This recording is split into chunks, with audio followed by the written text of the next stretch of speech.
Welcome back to History Unveiled. I'm Alex. And I'm Jordan. Today, we're diving into the fascinating yet complex legacy of the King Crane Commission and its impact on the future of the Middle East. Let's start with Oberlin, Ohio. In the early 1800s, this town was home to Oberlin College, founded by clergymen committed to peace and equality. Exactly. This college was unique for its time, fighting against racial segregation and advocating for women's rights in academia. How do you think this environment influenced figures like Henry King? Henry King would later become the president of Oberlin and was called upon by President Wilson to lead a commission to the Arab world after the First World War. And he partnered with Charles Crane, a businessman and trustee of Robert College in Istanbul. Crane was eager to support Arab self-determination.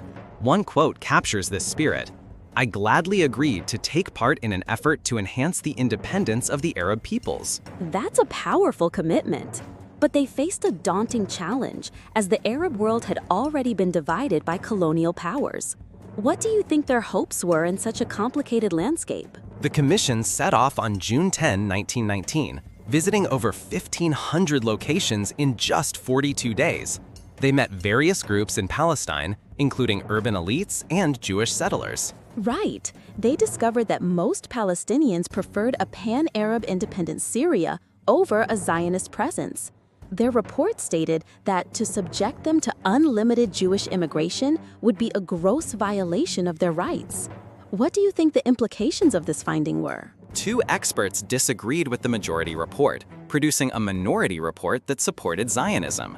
They claimed Zionism was in the best interest of the land and its people. How do you think this division reflected the broader tensions of the time? It highlighted the conflicting interests between American and British perspectives on Palestine. The majority report was viewed suspiciously in Paris and London, especially for its advocacy of Arab self-determination. The report was ultimately shelved and ignored, largely due to a lack of interest from the US government. Charles Crane blamed the Zionists and the French for its burial.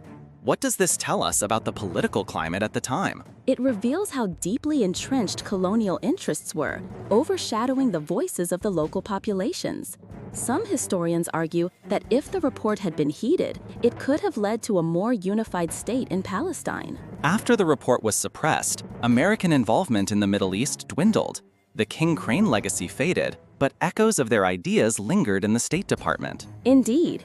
Even during the Roosevelt administration, officials recognized that the realization of a Jewish national home was not aligned with American interests. How do you think this shaped U.S. policy in the region moving forward? By the early 1940s, the Zionist leadership in Palestine began to gain overwhelming support from the American Jewish community, leading to increased pressure on the White House. This shift marked a turning point. The powerful lobby that emerged worked diligently to ensure that the ideas of King and Crane were overshadowed. What does this tell us about the role of lobbying in shaping foreign policy? Today, we've explored how the King Crane Commission aimed to advocate for Arab self-determination, but ultimately faced insurmountable political obstacles. Absolutely. Their legacy serves as a reminder of the complexities of Middle Eastern politics and the importance of listening to the voices of the people involved. Join us next time as we continue to unravel the intricate history of Zionism and its implications for the modern world.